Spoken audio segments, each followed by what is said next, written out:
I stood in my driveway, keys dangling from my fingertips, staring at the unfamiliar Mercedes taking up half my garage space. Two matching leather suitcases sat neatly by the front door, their presence as unwelcome as a funeral invitation. I'm Marley, and this was the moment my carefully balanced life began its spectacular nosedive. Surprise! Linda's voice carried through the open door, sweet as artificial sweetener. We thought it was time for an extended visit. My stomach clenched. Extended. Such a carefully chosen word. I stepped inside to find my husband Greg performing his best impression of a guilty teenager, hands shoved deep in his pockets, shoulders hunched. Behind him, his father Derek stood ramrod straight in my living room, already eyeing the family photos on the wall like they offended his military sensibilities. How unexpected, I managed, my voice steady despite the rage building in my chest. Greg didn't mention you were coming. Sometimes the best surprises come unannounced, Derek said, his voice carrying that familiar note of authority that always made Greg shrink 2 inches shorter. Besides, we thought it was time to assess the situation. The situation. My mother, Ella, who'd been living with us since Dad died, appeared in the hallway. Her face went pale at the sight of Derek and Linda. She clutched her cardigan closer, a gesture I'd seen 1,000 times when she felt threatened. I need to check on dinner, she murmured, retreating to the kitchen like a shadow. Greg finally found his voice. Dad thinks it would be good for everyone if they stayed with us for a while. Help us get things organized. I caught the slight tremor in his words, the way his eyes wouldn't quite meet mine. There was more to this story, something hiding behind his careful phrasing. Organized? The word tasted bitter. I wasn't aware we needed organizing. Linda bustled forward, her perfectly manicured hands fluttering like nervous birds. Oh, we just want to help. And with Ella here, we thought you could use the extra support. The implication hung in the air like smoke. I watched Derek's jaw tighten at the mention of my mother's name. He'd never approved of her moving in, had made that crystal clear at every family gathering. The guest room isn't prepared, I said, knowing full well it was currently storing my mother's belongings that wouldn't fit in her room. No matter, Derek replied, already moving toward the stairs. We can sort that out. Greg, bring up our bags. Greg jumped to attention like a well-trained puppy, grabbing the suitcases before I could protest further. I followed him to the bottom of the stairs, grabbing his arm. When were you planning to tell me about this? I hissed. He wouldn't meet my eyes. They needed a place to stay. Dad's been... There are some financial issues. It's temporary. Temporary like my mother's temporary stay? I released his arm, disgust rising in my throat. You should have talked to me first. I knew you'd say no. You're damn right I would have said no. This is our home, Greg, mine and yours, not your father's new command center. From upstairs came the sound of Derek's voice, sharp with disapproval. Greg! These bags won't move themselves. I watched my husband's face crumple slightly before he straightened his shoulders and headed upstairs, leaving me alone in the foyer. From the kitchen came the soft sounds of my mother's movements, the gentle clink of dishes that told me she was stress cooking, her way of coping with chaos. I pressed my fingers against my temples, feeling a headache building. This wasn't just an invasion of space, it was a power play. Derek Collins didn't do anything without a purpose, and showing up unannounced with luggage in tow wasn't just about financial issues. The question was, what game was he really playing? And more importantly, how many pieces of my life would be sacrificed before it was over? 3 days into the invasion, I found my mother's prized ceramic vase, the last gift from my father, wrapped in newspaper and stuffed in a box labeled donations. The sound of Derek's boots on the hardwood floor had become a constant reminder of his presence, like a metronome counting down to my inevitable explosion. He rounded the corner into the living room, clipboard in hand, looking every bit the retired colonel conducting an inspection. Ah, Marley. Good. We need to discuss the new household schedule. He tapped his pen against the clipboard. Your mother's tendency to cook at irregular hours is disrupting the natural order of things. I clutched the vase tighter. The natural order of whose things, exactly? Structure breeds success, he continued, ignoring my question. Linda and I have drafted a weekly menu plan. Your mother can assist, of course, under Linda's supervision. The vase trembled in my hands. In the kitchen I could hear the quiet murmur of voices, My mother and Linda, probably engaged in another passive-aggressive dance over dinner preparations. My mother doesn't need supervision in her own kitchen. Derek's jaw tightened. This arrangement requires compromise. Greg agrees the changes will benefit everyone. Of course he did. Greg hadn't disagreed with his father since puberty. Speaking of my spineless husband, he chose that moment to appear, laptop tucked under his arm. "Hey, what's going on?" His eyes darted between us, sensing tension. "Your father's reorganizing our lives," I said, setting the vase deliberately on its original shelf. "Apparently, my mother's cooking schedule is chaos incarnate." "It's about efficiency," Derek interjected. "And speaking of efficiency, these decorative items are taking up valuable space. The donation box? Touch this vase again, and efficiency will be the least of your concerns." Greg stepped forward. "Marley, maybe we could..." "Could what, Greg? Rearrange our entire lives to accommodate your father's control issues?" "That's enough." Derek's voice carried the weight of decades of command. "Greg, your wife's attitude is..." "My attitude?" I laughed, the sound sharp enough to cut glass. "You show up unannounced, commandeer our home, and now you're trying to erase every trace of my mother's presence. And you're concerned about my attitude?" A crash from the kitchen silenced us all. I found my mother standing over a shattered plate, her hands shaking. Linda hovered nearby, looking both concerned and somehow satisfied. "I'm so sorry," my mother whispered. "My hands, I just can't seem to..." "It's fine, Mom." I moved to help her, but Derek blocked my path. "Linda, show Ella how to clean this properly. There's a specific protocol for broken glass." My mother's face crumpled slightly. 25 years of teaching experience, and this man was treating her like an incompetent child. "I'll help my mother," I said, pushing past him. "Actually," Greg spoke up, his voice carrying a tremor of attempted authority. "Maybe Dad's right. We could all use more structure." The betrayal felt like ice water in my veins. I turned to face my husband, really seeing him for the first time in years. "Structure? Is that what we're calling this?" "Marley." "No." I grabbed the broom myself, positioning myself between my mother and the others. "This ends now. Mom, go rest. I've got this." "But the dinner schedule," Linda started. "We'll have to wait," I finished, sweeping the broken pieces into a neat pile. "In fact, everything's going to wait until we have a real conversation about boundaries." Derek's face darkened. "Greg, your wife clearly needs..." "Stop telling my husband what I need." The words came out quiet but sharp. "And stop trying to remake this house into your personal barracks." The silence that followed was deafening. Greg looked like he wanted to dissolve into the wallpaper. Linda's hands twisted her apron. Derek stood perfectly still, his authority challenged in a way he clearly hadn't expected. "We'll discuss this later," he finally said, turning on his heel and marching upstairs. I watched him go, then looked at the broken pieces at my feet. Something else had shattered today, something far more significant than a dinner plate. In the reflection of the window, I caught sight of my mother's retreating form, shoulders hunched, moving like a ghost in her own home. The rage that had been simmering for days crystallized into something colder, more focused. This wasn't just about territory anymore. This was about dignity. And if Derek Collins wanted a war, he was about to learn that not all battles are won with military precision. The bank statement sat on my desk like a loaded gun. 3 separate transfers to Derek and Linda's account over the past month, each for $5,000. The numbers blurred as my hands shook, rage and betrayal mixing into something toxic in my chest. I found Greg in his home office, headphones on, deliberately avoiding the world he'd helped create. I slapped the statement down in front of his keyboard. $15,000, Greg. Want to explain?" His face went pale, then red. He pulled off his headphones slowly, like a man preparing for his execution. "You weren't supposed to see that. Clearly, just like I wasn't supposed to see your parents showing up on our doorstep. Just like I wasn't supposed to notice our savings disappearing. They needed help. While my mother's medication sits in pharmacy limbo because we suddenly can't afford the copay?" He pushed back from his desk, running his hands through his hair. "Dad made some investments that didn't pan out. They were going to lose their house. So you decided to sacrifice ours instead? It's not that simple."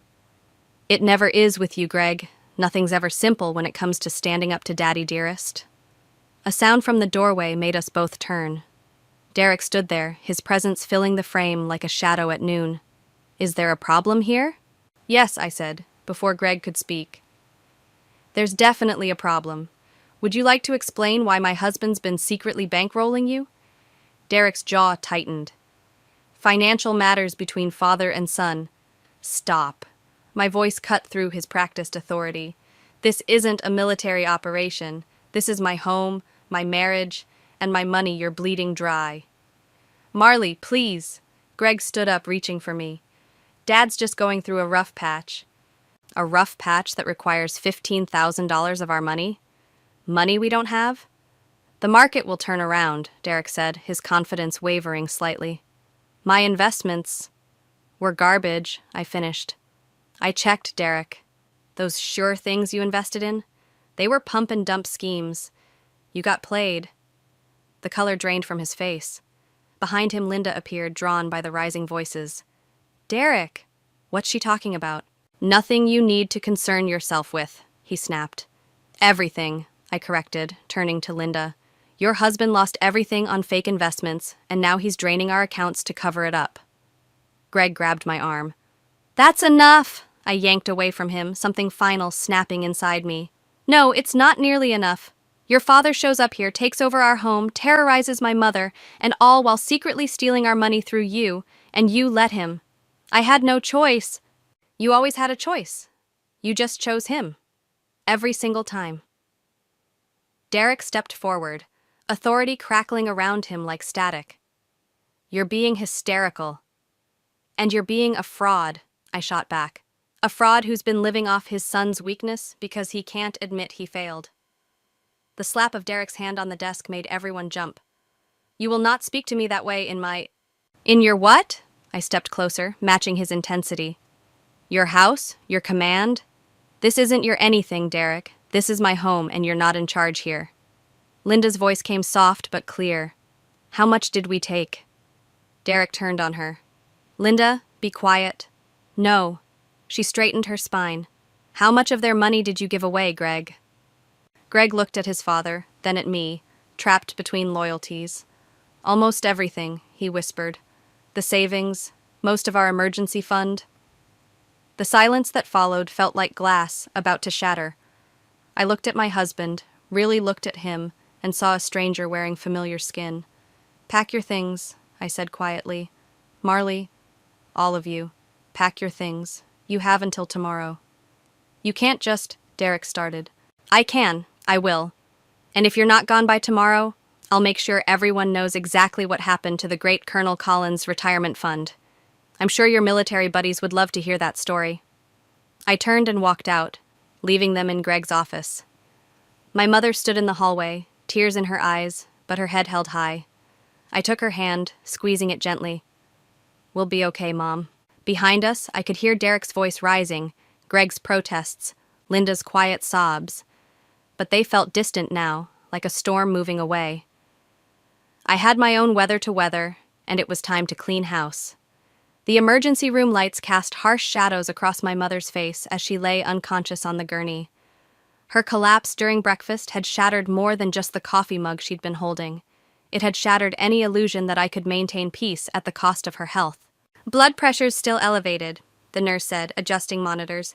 Has she been under unusual stress lately? I stared at the IV drip, counting the seconds between drops. You could say that.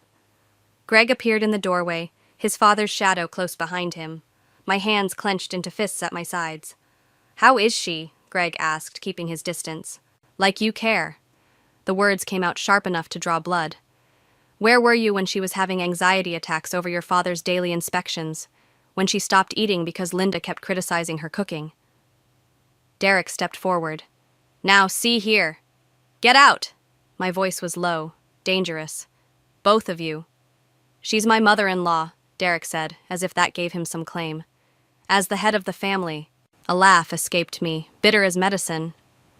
Head of the family? You can't even head yourself to the door without destroying everything in your path. The nurse looked between us, sensing the tension. Perhaps we should keep things calm for the patient's sake. I moved closer to my mother's bed, positioning myself between her and them. They were just leaving. Greg took a half step forward. Marley, please, we can work this out. Like we worked out the finances? Or maybe like we worked out your parents moving in without consulting me? I pulled out my phone, showing him the screen.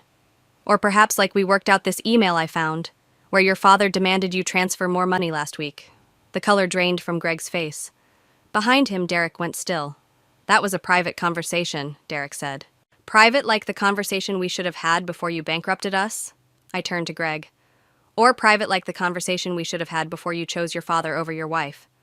I didn't choose. You did. Every single time. I looked at my mother's pale face, then back at them. And now she's paying the price.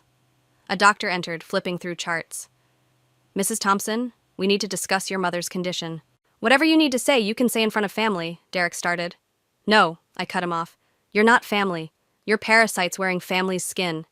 I turned to the doctor. They were leaving. Greg reached for my hand. Marley, I jerked away. The next hand you reach for better be a lawyer's, Greg, because this is done. You don't mean that, he whispered. Check your email. The divorce papers are already there. I watched his face crumple, feeling nothing but cold clarity. I filed them this morning, right after I transferred what little money was left to a new account, one you can't access. Derek's authoritative mask slipped, revealing the panic beneath. You had no right. I had every right, just like I had every right to send copies of your investment schemes to your military pension board. I smiled, and it felt like baring teeth. They seemed very interested in your financial activities. The monitor tracking my mother's heartbeat beeped steadily, the only sound in the sudden silence. Greg looked destroyed, Derek looked dangerous, and I felt more alive than I had in months. You'll regret this, Derek said, his voice thick with threat. No, I won't. But you will. I turned my back on them, taking my mother's hand. Now get out before I call security and tell them exactly why my mother's in this bed. Their footsteps retreated, leaving behind the antiseptic smell of hospital air and the weight of decisions that couldn't be unmade. The doctor waited until they were gone before speaking. Your mother's condition is stress-induced, but there might be underlying factors we need to address. I nodded, watching my mother's chest rise and fall. Each breath seemed like an accusation against my previous inaction, against every time I'd chosen peace over protection. Whatever she needs, I said. I'm done letting other people decide what's best for my family. The doctor made notes in her chart, and I sat in the hard plastic chair, planning our next moves. The house would need to be sold. Derek and Greg had seen to that with their financial drain, but maybe that was fitting. Some foundations couldn't be repaired once they'd been poisoned at the root. My mother stirred slightly, her hand tightening in mine. I squeezed back, a promise in the pressure. We'd rebuild, just the two of us. And this time, no one else would hold the blueprints to our lives. The manila envelope sat heavy in my hands as I stood outside Derek's temporary office, my former guest room. Inside were printouts of emails, bank statements, and investment records that painted a picture so damning it made my hands shake. 3 days of digging through financial records had revealed the true extent of Derek's failures. I knocked once, not waiting for a response before entering. Derek looked up from his laptop, his face hardening at my presence. This is a private space. Nothing's private anymore. I dropped the envelope on his desk, especially not your investment history. He didn't touch it. You've been investigating me. Someone had to, since Greg wouldn't. I leaned forward, placing my palms flat on the desk. Tell me, does Linda know about the second mortgage, or the gambling debts? A muscle twitched in his jaw. You're overstepping, like you overstepped when you lost your pension playing the market? Or when you convinced Greg to drain our savings to cover your mistakes? You don't understand. I understand perfectly. I pulled out one particular document. This is interesting. A loan application in Greg's name, with a forged signature. That's fraud, Derek. Federal fraud. His hand moved toward the paper, but I snatched it back. What do you want? You gone. All of you. Tonight. A harsh laugh escaped him. Or what? You'll destroy your husband's life by reporting this? He's as complicit as I am. The difference is, I don't care about saving his life anymore. My voice remained steady, even as my heart raced. But you care about yours, don't you, about your reputation? The door opened behind me. Greg stood there, Linda hovering behind him. Perfect timing. What's going on? Greg asked, stepping inside. Show them, I said to Derek. Show them what you've been hiding, or I will. Derek's face flushed red. This is blackmail. This is consequence. I turned to Linda. Did you know your house isn't yours anymore? That Derek remortgaged it to cover his gambling debts? Linda's hand flew to her throat. Derek? He lost everything, I continued, pulling out more documents. The pension, the savings, your retirement fund. Then he came here to bleed us dry, too. Greg moved forward, reaching for the papers. Dad, what is she talking about? Your father forged your signature on loan documents, I said, watching Derek's facade crack. He's been using your identity to secure more credit. That's why he really came here, to hide from his creditors. The silence that followed felt like glass breaking in slow motion. Linda sank into a chair, her face ashen. Greg stared at his father, waiting for a denial that didn't come. I was protecting this family, Derek finally said, his voice hollow. Everything I did was for yourself, Linda whispered. All these years, telling me we needed to be careful with money, while you... I placed the envelope in front of her. Everything's there. Bank statements, loan documents, gambling receipts. He's been lying to all of you for years. Derek stood suddenly, his chair scraping back. You have no right. I have every right. The force of my voice made them all jump. You came into my home, terrorized my mother, drained our accounts, and now you want to talk about rights? Greg picked up one of the documents, his hands shaking. You forged my signature? My own father? Son, I can explain. Explain what? I cut in. How you manipulated him his entire life. How you used his fear of disappointing you to destroy his marriage. Derek moved toward me, but I stood my ground. You think you've won something here? You've destroyed your own family. No, you did that all on your own. I pulled out my phone. You have 2 hours to pack and leave. After that, these documents go to the FBI's Financial Crimes Division. I'm sure they'd love to hear about a retired colonel's fraud scheme. You wouldn't dare... Try me. I turned to Greg and Linda. You can go with him, or you can stay and face what he's done. Your choice. I walked out, leaving them with the evidence of their collapsing world. In the hallway, my mother stood waiting, stronger now, her eyes clear and determined. Are you sure about this? She asked softly. I took her hand, feeling the strength in her grip.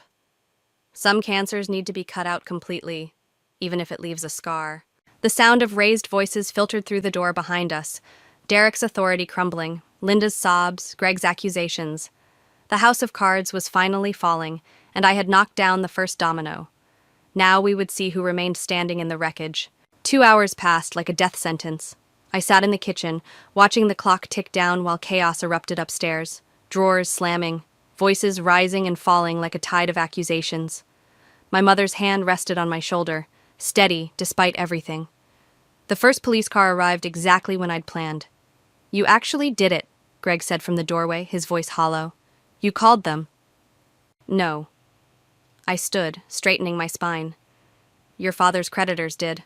Amazing how quickly they move when they learn where to find him. A second patrol car pulled up. Through the window, I watched Derek emerge from the house, his military bearing crumbling as officers approached. Linda followed, clutching her purse like a shield. He's still my father, Greg whispered, and she's still my mother. I gestured to Ella, who hadn't left my side. The difference is, I chose to protect mine. The doorbell rang. Greg moved to answer it, but I stopped him. They're here for you too. His face went pale. What? Your signature is on those loan documents, forged or not. You're complicit. The words tasted like ash. I tried to warn you. You're destroying everything. No. My fist slammed the counter.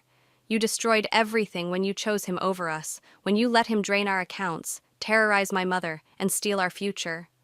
The doorbell rang again, more insistent. Mrs. Thompson, a voice called. Federal agents, we need to speak with Gregory Thompson. Greg's eyes darted between me and the door like a trapped animal. Marley, please, we can fix this. Some things can't be fixed. I moved toward the door. Some things can only be burned down and rebuilt. What happened next seemed to unfold in slow motion. Greg lunged for the back door just as federal agents entered through the front. Derek's voice boomed from outside, demanding to speak to his son. Linda's sobs carried through the open windows. I watched them lead Greg away in handcuffs, his head bowed, finally free of his father's shadow, but bound by its consequences. Derek was already in the back of a patrol car, his authority stripped away with his freedom. "You didn't tell me about Greg," my mother said softly. "I couldn't." My voice cracked. "If I had, you would have asked me to show mercy, and I couldn't afford mercy anymore." Linda appeared in the doorway, tears streaming down her face. "How could you do this to your own family?" "Family?" I laughed, the sound sharp as broken glass. "Family doesn't steal from each other. Family doesn't force someone into the hospital with stress. Family doesn't forge signatures or gamble away futures. They'll go to prison. They should have thought of that before they committed fraud." She stepped closer, desperation in her eyes. "Greg was just trying to help his father. And who was trying to help us?" I gestured around the kitchen, where bills lay scattered like fallen leaves. Who was thinking about my mother when Derek was terrorizing her? Who was considering our future when they were draining our accounts? The agents returned, requesting statements. Linda retreated to the porch, broken and alone. My mother squeezed my hand before going upstairs, leaving me to face the aftermath of my choices. Hours later, after the statements were taken and the cars had gone, I stood in my empty kitchen. The house felt haunted by the ghosts of what we'd lost. My marriage, Greg's freedom, the illusion of family we'd maintained for so long. My phone buzzed with messages from Greg's relatives, each one more accusatory than the last. I deleted them all without reading. The local news would have the story by morning. Respected military officer and son arrested for fraud. Our name would be mud in this town. "Was it worth it?" my mother asked, appearing beside me. I stared at the empty driveway where Derek's Mercedes had sat just hours ago. "Ask me tomorrow." She touched my cheek, wiping away tears I hadn't realized were falling. "Sometimes protecting what we love means losing what we thought we couldn't live without." I nodded, unable to speak. The victory I'd imagined felt hollow, tainted by the cost. I'd won the war, but lost pieces of myself in the battle. Tomorrow would bring lawyers, paperwork, and the long process of rebuilding from the ashes of what we'd been. But tonight, in the quiet aftermath of destruction, I wondered if revenge and justice were really the same thing after all. The visiting room at the county jail smelled of despair and industrial cleaner.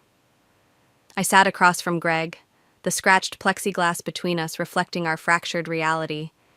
His orange jumpsuit made him look smaller, diminished without his father's shadow looming over him. "Linda came to see me yesterday," he said into the phone receiver. "She told me what she did." I leaned forward. "What are you talking about?" "The money she's been hiding from Dad. All these years, she was squirreling away cash, preparing for—" He trailed off, looking down. "She wants to make it right." A knock on the window interrupted us. Linda stood in the doorway, clutching her familiar purse. The guard let her in, and she took the seat next to Greg, her hands trembling as she lifted another receiver.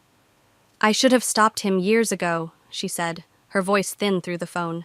"I knew what Derek was doing, how he controlled everything, everyone. I was a coward." "Linda." She reached into her purse, pulling out a thick envelope. $200,000. I've been saving it since Greg was in high school. Every time Derek made a bad investment or took control of our accounts, I skimmed a little off the top, just in case. Greg stared at his mother like he'd never seen her before. "Mom? I watched him break you down," she continued, looking at her son. "Made you think you needed his approval to breathe.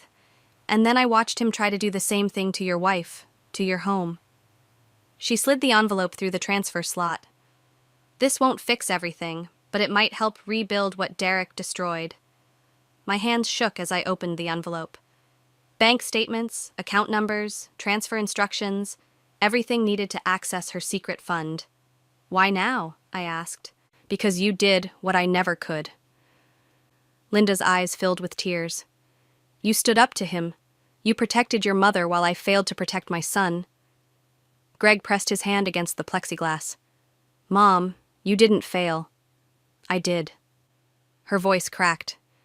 "I let him mold you into his shadow, let him convince you that love meant blind obedience. and when he started destroying your marriage, I stayed silent again. I stared at the envelope, feeling the weight of years of silent rebellion in my hands. Derek doesn't know about this money? Linda's laugh was bitter. Derek never thought I was smart enough to manage money. Never questioned why I insisted on keeping my nursing job part-time, even after retirement. He was too busy playing soldier with other people's lives to notice his own wife's rebellion. A guard approached, signaling our time was almost up. Take it, Linda urged. Use it to rebuild, to protect your mother the way I should have protected my family. Greg's face contorted with emotion. Marley, I know I don't deserve forgiveness. No, I cut him off. You don't. But maybe you deserve the chance to learn from your mother's example, to understand that real strength isn't in control or power. Linda stood, her spine straight for the first time since I'd known her. I'm filing for divorce. Derek can face his consequences alone. I clutched the envelope, feeling the strange weight of unexpected alliance. What will you do? Start over, like you're doing. She touched the glass separating her from her son. Sometimes the bravest thing we can do is admit we've been wrong and try to make it right. Greg pressed his hand against his mother's through the barrier. I'm sorry, Mom, for not seeing what he was doing to all of us. The guard stepped forward again, more insistent. I stood, holding Linda's gaze. This doesn't erase what happened. No, she agreed, but maybe it helps build something new from the ashes. As we left Greg behind, Linda and I walked through the prison corridors in silence. The money in my bag felt like a torch, burning away the last vestiges of Derek's control over both our lives. Outside, in the harsh sunlight, Linda turned to me. I know it's too late to be the mother-in-law you deserved, but maybe we can be something else. Something stronger. I thought of my own mother waiting at home, of the strength it takes to protect what matters. Maybe we can. The future stretched before us, uncertain but free from the shadows that had darkened our lives for so long. Sometimes salvation comes from the most unexpected sources, and redemption wears faces we never thought to trust. The last box from Greg's office sat on our doorstep, a final punctuation mark on our marriage. Inside, I found his coffee mug from our honeymoon, a photo of us in happier times, and a letter I wasn't ready to read. My mother worked in her garden, the morning sun catching silver in her hair. She looked stronger now, her hands steady as she planted new roses where Derek's Mercedes had once leaked oil on our driveway. The doorbell rang. Linda stood there, holding a casserole dish like a peace offering. Old habits, she said with a small smile. Though I made this one myself, no supervision required. We sat in the kitchen, the same space where Derek had once tried to impose his military precision on our lives. Now it felt lighter, as if the house itself could breathe again. Greg's sentencing is next week, Linda said, stirring her tea. Derek's already serving his time. I know. I pushed Greg's letter across the table, still unopened. He keeps writing. Linda nodded, understanding in her eyes. Sometimes the hardest part of standing up for yourself is staying standing when they try to pull you back down. Through the window, I watched my mother tend to her roses, remembering how she used to flinch at sudden noises, how she'd made herself smaller to avoid Derek's criticism. I used to think revenge would feel better than this, I admitted. More final. Justice rarely feels the way we expect. Linda touched the envelope. Greg's learning that too, the hard way. Are you still going through with the divorce? She straightened her spine, echoing the strength I'd seen growing in her since that day in the prison. Derek's actions were his choice. My freedom is mine. The sound of laughter drifted through the window, my mother talking to someone. We both looked out to see her chatting with our neighbor, her gestures animated as she discussed her gardening. No fear, no hesitation. Sometimes I wonder if I went too far, I said quietly. If there was another way. There's always another way. Linda's voice was gentle but firm. But sometimes the path we choose isn't about finding the best way. It's about finding the way that lets us live with ourselves afterward. I finally picked up Greg's letter, feeling its weight. He wants to make amends. Do you want him to? The question hung in the air between us. Outside, my mother's roses turned their faces to the sun, growing despite the soil's memory of concrete and oil. I want him to understand, I said finally. Not just apologize, really understand what it means to choose yourself over someone else's control. Linda reached across the table, her hand covering mine. Then maybe that's your real victory. Not the revenge, not even the justice, the understanding. I opened the letter, Greg's familiar handwriting spilling across the page, but instead of reading it, I stood and walked to the garden. My mother looked up as I approached, her smile genuine and unguarded. "Linda brought lunch," I said, holding up the letter. And Greg sent one more message. My mother patted the earth around a new rose bush. "Are you ready to read it?" I looked at the letter, then at the garden where Derek's authority had once cast shadows. The roses were already reaching higher than his Mercedes had stood. "No," I said, and felt the truth of it settle into my bones. "Not yet. Maybe not ever." I tucked the letter into my pocket, unread. Some chapters didn't need a final word to be finished. Some victories weren't about winning or losing, but about choosing when to stop fighting. My mother nodded, understanding without words. She handed me a trowel, and together we turned the soil where Linda's car now sat in our driveway, making space for new growth. Behind us, Linda appeared with gardening gloves, ready to help plant whatever came next. Three women who had learned that sometimes family isn't about blood or marriage, but about who stands with you in the garden after the storm passes. The roses would bloom in their own time, and so would we.